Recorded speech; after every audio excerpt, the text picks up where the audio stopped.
Ce qui fait que moi, je voulais vraiment discuter avec toi de ce sujet-là. Premièrement, je te trouve quand même très connaissant sur le sujet, mais aussi, tu as plein de savoirs expérientiels. Mhm. Mais non seulement tu as ces savoirs-là, mais toi, tu as fait un passage que plein d'autres personnes ne font pas, c'est que tu l'assumes publiquement, tu Mhm. l'affirmes. Je ne sais pas si tu es Ouais. allé jusqu'où tu voulais, puis c'est la même chose dans le cadre de cette entrevue-là, mais tu sais, Mhm. toi, tu as comme fait face au stigma social. Comment tu as vécu ça? Ça te tente-tu m'en parler? Oui, ça me tente au bout, puis Mm. c'est un vaste sujet, puis Ouais, c'est sûr que je pourrais parler de ça pendant une heure ou deux, pogne le tiroir qui tu sais. t'inspire le Mais plus. je Ouais, pense que je vais plus y aller, peut-être en expliquant ma démarche, puis ouais, chronologiquement ce qui s'est passé dans ma vie, puis comment j'en suis venu à ça, tu sais. Parce que, puis peut-être aussi partir rapidement, là, je ne ferai pas mon histoire de vie, mais tu sais, moi, j'ai été formaté, comme je le disais, comme un homme blanc de banlieue, que la drogue, c'est mal, puis, tu sais, c'est comme ça, les normes, puis dans la drogue aussi, tu sais, anti-drogue, j'étais anti-drogue, tu sais. ouais. Puis Jusqu'à quel âge à peu jusqu'à près? 15 ans, OK. jusqu'à ce que je fume mon premier joint, puis je me dise, ben voyons C'est le donc, fun. esti, on m'a menti en tabarnak. Puis, puis, puis là, je saute plein d'étapes, mais tu sais, il y a eu, c'est ça, On premier en joint, partit. Ouais. puis il y a eu le LSD, champignon, puis éventuellement la MDMA. Puis tu sais, tout ça pour moi, puis tu sais, je veux pas, puis ça fait partie de ma démarche, c'est pas de glorifier, puis de banaliser, puis Non. de valoriser. Mais moi, personnellement, dans ma vie, ça a été positif, ces expériences-là. Tu sais. Non seulement ça n'a pas été négatif, j'estime que ça m'a aidé. Mm. Le LSD m'a enlevé mes œillères de banlieusard. Ouais. Puis le MDMA m'a aussi dégêné. J'étais quelqu'un de plutôt timide. Puis ça OK. m'a comme fait réaliser que, ben, dans la vie, là, Mm. si t'es pogné dans la timidité, là, c'est pas super pour personne, même pour les autres avec qui t'interagis. Tu sais. Fait que c'est ça. Puis, fait que bref, expériences de consommation qui ont jamais été des enjeux, tu sais, de dépendance pour moi, de Mm. troubles. Bon, Mm. j'ai consommé beaucoup de cannabis pendant 25 ans quotidiennement, là. Mais c'est plus le cas depuis une dizaine d'années. L'alcool est très présent dans ma vie, mais tu sais, je pense pas que je rencontre des critères de diagnostic de troubles, mais tu sais, c'est ça. Puis sinon, Mm. je suis pas quelqu'un qui a une tendance à surconsommer, qui a de la misère à me contrôler, là. Mm. C'est ça mon expérience. Puis, ben là, je m'en allais en toxico, puis je vendais, parce que je vendais, j'ai oublié de... Tu vendais tes notes de cours, ça. Ouais, non, ça aussi, c'est un mythe que, tu sais, on voit le vendeur de drogue comme le gros dealer méchant, mauvais. Tu sais, beaucoup de personnes commencent comme j'ai fait, c'est-à-dire, j'avais des amis, j'avais de l'argent, j'avais une job d'été payante. Mes amis achetaient au gramme. J'ai dit, ben là, je vais acheter à l'once, puis je vais vous le revendre pas cher. Tu sais, c'est comme Ouais. ça, je me suis mis à vendre, puis là, ben, bon, d'autres en voulaient, d'autres en voulaient. Puis là, à un moment donné, j'étais rendu que je vendais un quart de livre de pot, puis un 100 grammes de hache par semaine. Euh, Coût-bénéfice. J'y allais un peu trop gros au marché, fait que je trouvais que ça commençait à devenir risqué, puis je m'en allais en toxico à l'université, puis je me suis dit, bon, c'est risqué, c'est mon domaine, fait que je voulais changer de domaine, mais je voulais trouver une autre façon de faire de l'argent facile. Il n'y en a pas tant que ça me tentait pas de vendre des armes. Euh, fait que j'ai envisagé le travail du sexe. Au début, je me suis dit, je vais faire ça avec les femmes parce que je suis plus hétéro, là, tu sais. Je Ouais. l'ai pas dit tantôt, mais je suis hétéro, flexible, bi, bon. Euh, Puis je me suis vite rendu compte que surtout à cette époque-là, un blanc-bec, pour les... il y a un marché, là, mais pas pour des jeunes blancs-becs OK. de 20 ans, puis peut-être encore moins à cette époque-là, là. Ça existe des Puis hommes qui comment font... t'expliques ça, que le marché est moins là pour ce profil-là? Ben, je pense qu'en général, puis là, surtout à cette époque-là, je pense que c'est moins le cas, mais je pense que les femmes cherchaient plus quelque chose de relationnel, un homme Mm. d'expérience, un homme qui a du vécu. Tu sais, moi, j'ai une amie qui dit, moi, je date aucun gars en bas de 40 ans. Tu sais. Mm. Euh, elle dit, ça pourrait changer, mais au Québec, aujourd'hui, un gars qui n'a pas 40 ans, il n'a pas eu le temps de se péter à la gueule puis de s'en remettre. Puis, tu sais, je suis obligé de lui donner raison, tu sais. Fait qu'un un gars de 20 ans, ça peut changer, justement, à cause que là, on admet plus la slot, là, tu sais, puis que ça Ouais. pourrait être sexuel, tu sais, puis que, OK. Mais encore là, est-ce que ça baisse vraiment bien un gars de 20 ans? Pas sûr. Tu sais, il y a des exceptions, je ne veux pas généraliser, c'est délicat ce Pour que une je dis. femme de son âge, Pour une peut-être femme, plus. ouais, c'est C'est ça, pour ça. une femme de Ouais, 35, je comprends. 40 ans, C'est probablement moins, là. Ouais, ouais, tu ouais. sais, fait que c'est ça. Fait que bref, j'ai vite vu qu'il n'y avait pas en tout de marché, de demande, fait que j'ai décidé de Ouais. faire ça avec les hommes. Mais pour moi, c'est atypique, surtout dans le temps, d'avoir eu cette idée-là. Ben là, j'avais fait du LSD. Puis j'ai toujours eu quand même, je dois reconnaître que, tu sais, je sais pas le qu'est-ce qui est la part, puis je déteste ces débats-là de génétique, puis tu sais, d'à Ouais. qui il est né, puis... Ben j'ai quand même eu une éducation à la maison avec ma mère à l'ouverture d'esprit, à la Curiosité. philosophie, puis j'étais curieux, puis je suivais des cours de philo, puis c'est ça, puis le OK. LSD. Puis moi, j'étais comme ouvert, là, tu sais, j'étais comme, ben pourquoi pas, tu sais. Puis OK. je suis très rationnel aussi, là, tu sais, je me disais, entre je caricature, mais tu sais, entre nettoyer des toilettes à 5 piastres de l'heure, parce que c'était ça le salaire minimum dans ce temps-là, Mhm. ou faire des fellations à un condom, je touche même pas au pénis, là, tu sais, à 100 piastres. Pour moi, le choix était évident. Ouais. Puis, tu sais, c'était pas... J'aime toujours dire, parce que des fois, ma blonde, elle me dit, dis-le, là, que c'était pas pour payer ta drogue, tu sais, c'était pour payer mes études, tu sais. Ouais. Puis c'était pour, je vais le dire aussi, j'aurais jamais pu partir le grip si j'avais pas fait ça, tu sais. Le grip existe parce que j'ai fait du travail du sexe, tu sais. Dis-moi en plus, ça m'intéresse au bout.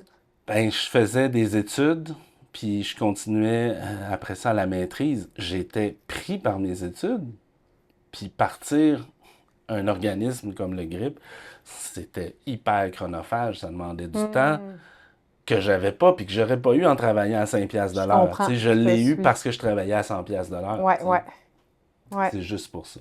OK. Fait que ça, c'est l'historique là, qui m'a mené éventuellement à finir mes études, à lâcher le travail du sexe parce que j'avais une job payante dans mon domaine. Tu sais. Puis c'est quelque chose que j'ai arrêté après 7 ans. J'ai eu un sugar daddy vers la fin, mais là, c'est fini.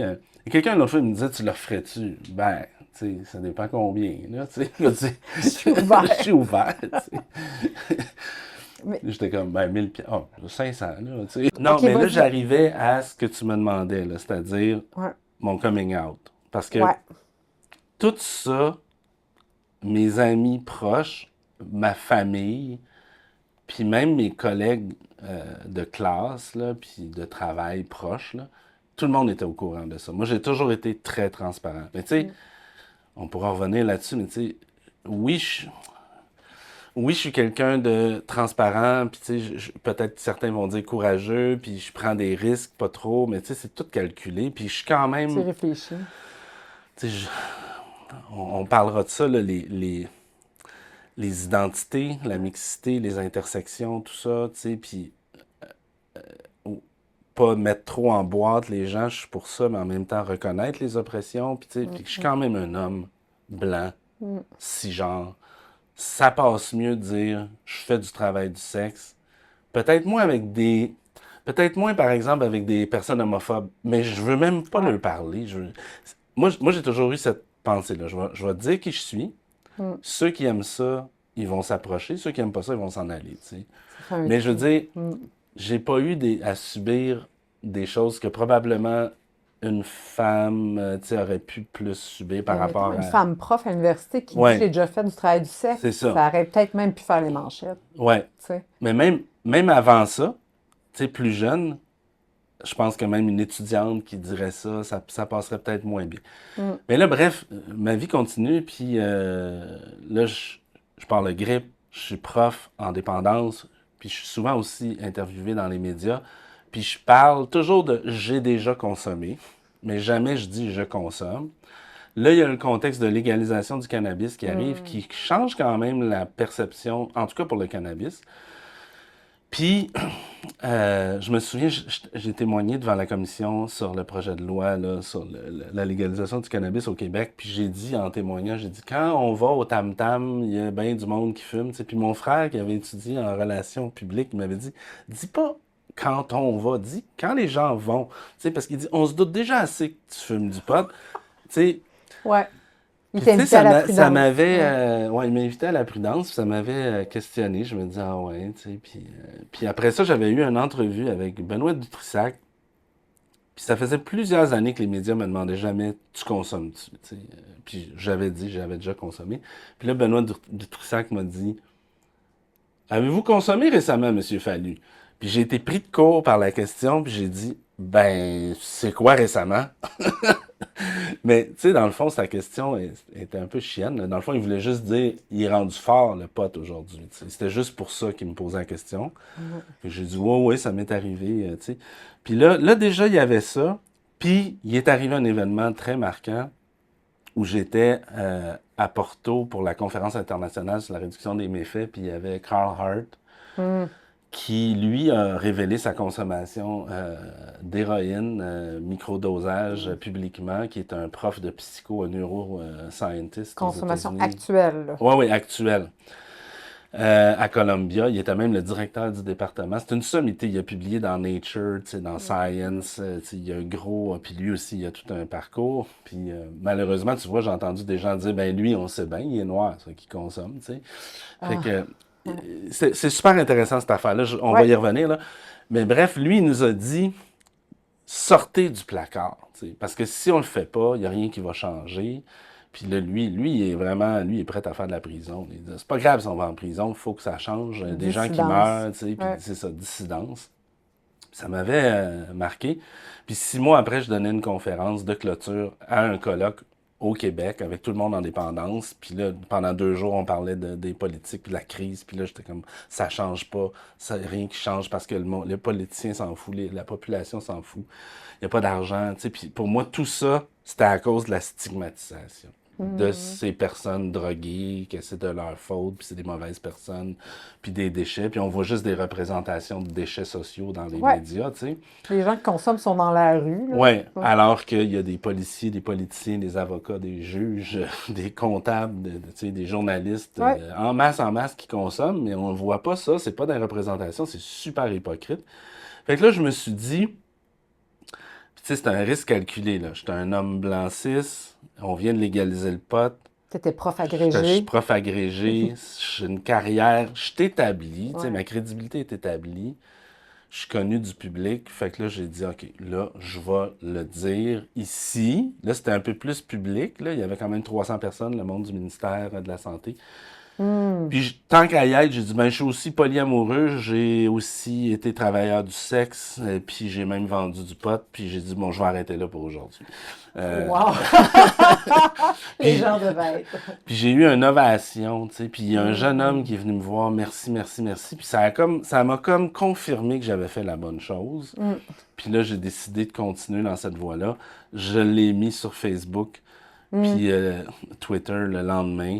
C'est les publications qui ont eu le plus de réactions. Euh, Après, là, c'était déjà un peu public, mais ça restait quand même limité, là, tu sais. Puis certaines entrevues, on en l'abordait, puis ça me permettait aussi de raffiner ma réflexion, puis Entre-temps. Ouais. ouais. Mais là, à un moment donné, il y a 2 ans, là, 2 ans et demi, la revue Liberté qui m'a demandé un texte là-dessus. Puis ensuite, Philippe Mercure de la presse dans la section contexte, là, où il y a un café avec, ils font ça des personnalités ou pas nécessairement.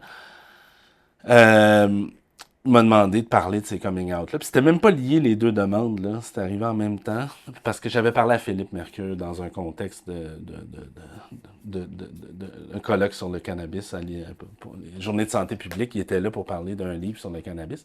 Puis j'avais parlé de ça en mangeant. Fait qu'il a dit, ça tente-tu de faire ça? Puis Hmm. j'ai dit, OK, go. Fait que c'est vraiment là que c'est devenu vraiment public. Parce que c'est la presse, tu Ouais. sais. Puis depuis, bon, il y a eu aussi même Vice qui est rendu international. Mais tu sais, c'est là vraiment le point tournant. Là, j'ai expliqué un peu rapidement pourquoi. Euh, mais j'ajoute que c'est ça, tu sais, moi, c'est vraiment une logique, c'est pas de glorifier, valoriser, c'est de donner une autre image, c'est de déstigmatiser, puis c'est d'inclure, parce que je trouve qu'on parle beaucoup de beaucoup de discrimination, tu sais, Ouais. d'homophobie, de grossophobie, de transphobie, de sexisme, de racisme, tu sais, il y a beaucoup de choses comme ça, mais on parle pas de toxicophobie ou de Mm. junkiephobie, tu sais. On n'en parle pas. C'est nouveau, ces enjeux-là. Puis moi, pour moi, c'est la même chose. Les personnes qui consomment ont le droit d'exister puis de vivre. Puis les stigmatiser, puis les exclure, puis les criminaliser, ça fait pire que les drogues. Puis encore, il y en a qui consomment puis qui n'ont pas de problème. La majorité fait qu'en faisant ça, on en crée. Tu sais, Exact. moi, pour moi, tout ça était clair, clair, clair. Puis là, je me suis dit, OK, il faut rentrer dans le discours EDI Ouais. la question de la consommation de drogue, puis la question du travail du sexe, parce que ça aussi, puis la question de la non-monogamie, parce que ça aussi, c'est pas tout à fait là, je trouve, c'est dans l'angle mort des Mm. réflexions, tu sais, puis c'est pour ça que ce livre-là est super important. Ça impacte les projets de loi. Ça impacte les projets de loi. Puis, tu sais, aussi, même les travailleuses du sexe, on n'en parle pas, mais il y a même un terme qui a été choisi par les travailleuses du sexe de Montréal, c'est la putophobie, tu sais. Puis le mot Mm. pute est stigmatisant, mais c'est volontaire, parce que c'est Ouais. de la pute qu'on a peur, c'est pas de l'escorte, tu sais, c'est toujours comme l'image de la pute comme du junkie, puis c'est ça. Fait que bref, c'est comme ça que Mm. j'ai fait ça. C'était un risque calculé pour tout ce que j'ai dit. Il y a beaucoup de gens qui me demandent, as-tu eu des conséquences, tu sais, négatives, positives, tu sais. C'est sûr que les conséquences négatives sont difficiles à évaluer parce que ceux qui méprisent, qui m'invitent pas, qui me parlent à mon T'es pas dos, toujours au c'est courant, ça, je suis ça. pas nécessairement au Ouais. courant. Mais j'ai pas non plus reçu sur les réseaux sociaux des déferlantes de menaces de mort ou de, je sais pas, de boobs, je sais Ouais, ouais, ouais, ouais. pas. Euh, La sphère professionnelle. la sphère professionnelle, de manière générale, tout a été beaucoup, beaucoup plus positif que ce OK. que j'ai pu voir de négatif. Dans le négatif, il n'y en a pas vraiment dans le professionnel, à ma connaissance, comme j'ai dit. T'sais. Je sais que mon employeur a dit dans une réunion paritaire syndicale, ouais, j'ai vu l'article, mais rien de plus. Mm. Les universités sont des entreprises qui veulent pas de scandale. Il n'y en a pas de scandale. Il y en aurait un si on me foutait dehors, tu sais. Ouais. Puis je disais pas que je consomme non plus au travail, tu sais, je Mm. consomme, puis ça fait, à ce moment-là, ça faisait 17 ans, là. C'est pas comme, tu peux pas te dire, mais là, tu fais mal ton travail, tu m'as agrégé, tu Ouais. sais, puis je fais ça depuis le début, là, tu Ouais. sais, fait Ouais. que euh, j'ai eu, au niveau professionnel, j'ai vraiment eu surtout, c'est ça, surtout du positif, puis des choses extrêmement touchantes, des choses qui m'ont Mm. dépassé par rapport à mes attentes, tu sais, genre une étudiante dans mon cours à qui j'enseignais là, la session où c'est sorti dans la presse, qui m'a écrit un super long courriel parce qu'elle-même est polie, elle consomme, puis je pense qu'elle faisait du travail du sexe, elle l'a pas dit, mais tu sais. Puis elle m'a dit qu'elle se sentait super ostracisée par ses collègues, puis que elle trouvait que c'était pas sa place, la psychoéducation, puis elle voulait abandonner. Elle était Mm. en fin de parcours, en troisième année. Et pourtant. Puis cet article-là a tout changé. Elle m'a dit, là, j'ai comme vu, OK, mon prof est de même, fait que les autres, allaient sur le yard. Le prof est de même, tu sais, Un fait que j'ai modèle de un réussite, modèle, tu tu sais, sais. c'est ça. Ouais. Puis elle a décidé de continuer, puis aujourd'hui, elle finit sa maîtrise, tu sais. Ça fait 2 ans, là, elle est en fin de maîtrise, tu sais. Mm. Fait que ça, j'en ai eu quand même pas mal. J'ai plusieurs collègues qui m'ont dit bravo, bravo, merci. D'autres, tu sais, qui m'ont dit, moi, j'ai rien dans le placard, mais je suis sûr que ça aide du monde. Ou j'ai une collègue qui m'a dit, une collègue du département à côté en psycho que je connais peu, tu sais, qui me dit hey, j'ai vu ton article, ma fille a fait un oral dans son cours au secondaire là-dessus, puis on en parle à tous les soirs depuis, elle a ses propres stigmas elle-même. Tu sais, puis là, je me suis dit, si ça fait ça là, tu sais, il y a plein de choses que j'entends pas, puis que Ouais. ça a des répercussions. Ça a aussi un peu changé le discours d'autres personnes, des collègues qui ont plus parler. Moi, je vais dans les festivals. Puis là, Ouais. l'autre fois, quelqu'un qui dit ah ben moi, j'ai déjà, oui, aussi participé à des séances de chemsex. Tu Ouais. sais, puis bon. Euh, beaucoup d'autres conséquences positives, puis je vais finir là-dessus professionnellement. Je te l'ai dit que je pourrais parler longtemps de ça. Mais j'ai eu vraiment beaucoup d'invitations, puis ça ne cesse pas, là, à des conférences internationales pour parler de ça, à des projets de recherche auto-ethnographique, des conférences aussi sur le savoir situé, tu sais. Euh, fait que c'est là aussi que j'ai une réflexion. J'essaie de rester lucide par rapport au fait que, comme je suis privilégié de manière générale, cette prise de parole-là est beaucoup plus facile que quelqu'un qui est à risque de stigmatisation, voire de criminalisation. Tellement intéressant. Puis là, ben, je veux pas non plus participer à exacerber mes privilèges par rapport à ces personnes-là. Puis là, moi, je me promène sur la planète à donner des conférences là-dessus, tu sais. Fait qu'il y a comme un couteau à double tranchant. Je parle parce qu'eux peuvent pas, fait que tant mieux. Mais en même temps, ça cristallise ces espèces Ouais. il y a juste, on dirait qu'il y a juste les personnes privilégiées qui peuvent vraiment le faire.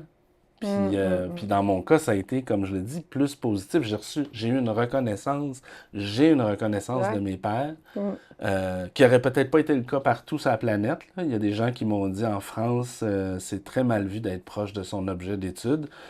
J'ai dit, je pense que c'est faux. C'est pas d'être proche de son objet d'étude qui est le problème, parce que les nutritionnistes mangent.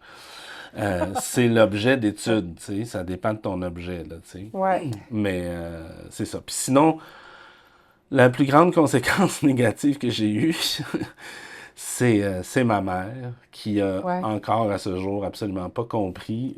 Pas tout ça, elle le savait, mais pourquoi fallait que je le crie publiquement? Hmm. Puis que là, c'est plus possible de vivre dans le secret puis dans le tabou face à la famille, les amis, tu sais. Puis Pour qui c'est pas toujours facile de comprendre non c'est ça, plus. c'est ça. Puis OK. peut-être que ça renvoie une image négative de son rôle de mère, qu'elle a échoué Ouais. parce que son jeune, c'est un drogué puis un dépravé sexuel. Je Hmm. sais pas. L'impact des croyances, puis Ouais. des.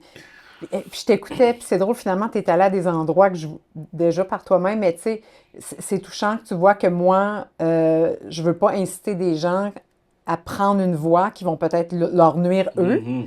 parce qu'ils sont dans des contextes sociaux différents. Puis moi, ce qui me fascine, Jean-Sébastien, j'ai l'impression que toutes ces coming out, là, j'aime pas toujours ce terme-là, mais toutes ces Ouais. affirmations-là, cette dissidence-là, c'est un peu grâce au fait que très tôt dans ta vie, tu avais l'air très dégagé. Tu sais, dans le livre, il nomme 4 aspects de la sexualité tu sais, qui Mhm. peuvent causer problème. La sexualité, c'est spécial, naturel, Mhm. dangereux, tabou. Mais je sens qu'en lien avec la sexualité et la conso, toi, tu étais déjà assez dégagé de Ouais. ces genres de normes sociales-là. J'ai l'impression que ça t'a aidé, tu sais. Oui, puis c'est venu vite. En fait, m- j'ai pas trop parlé de ça, mais tu sais, moi, j'étais formaté anti-drogue, mais j'étais formaté monogame, là.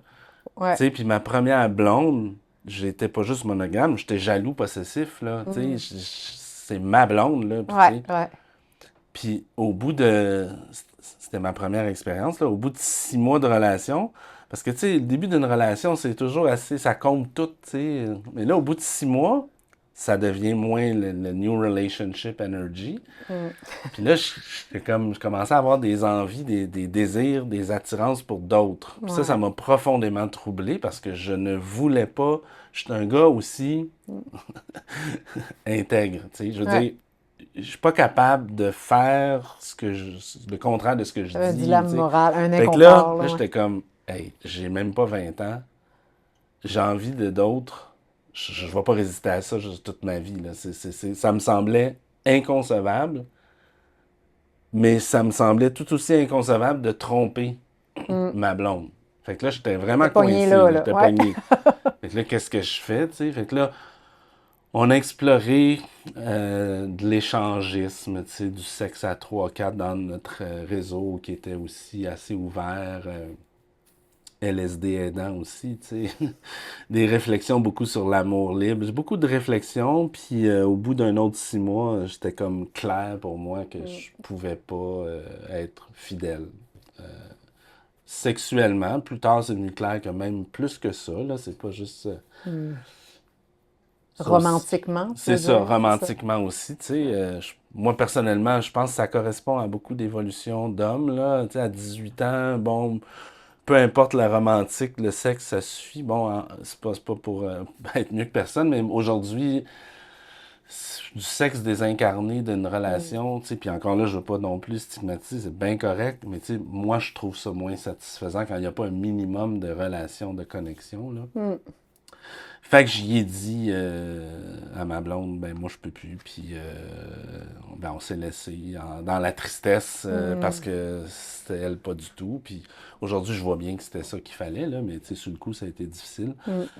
Puis ben c'est ça, c'est comme ça que effectivement j'avais déjà une ouverture, puis tu sais, c'est des trips à trois, à quatre, d'échangisme, tu sais. Mais moi c'est ça, je suis quelqu'un de rationnel, puis vite tôt dans ma vie j'ai challengé tout ce qui est moral, là. Tu sais, pourquoi? Mais mes cours de philo au cégep amenaient ça Ouais. aussi, tu sais, c'est quoi ces codes-là, puis c'est basé sur quoi, tu sais, qu'il faut se comporter de même, de même, de même. Puis moi, je remets beaucoup en question ce qui est moral, qui est pas bien ou mal en fonction des conséquences des comportements, mais juste la morale, moi, j'essaie de m'affranchir de ça. Ouais, d'aller au-delà Ouais, de au-delà ça, de ça. là. Ouais. Ouais.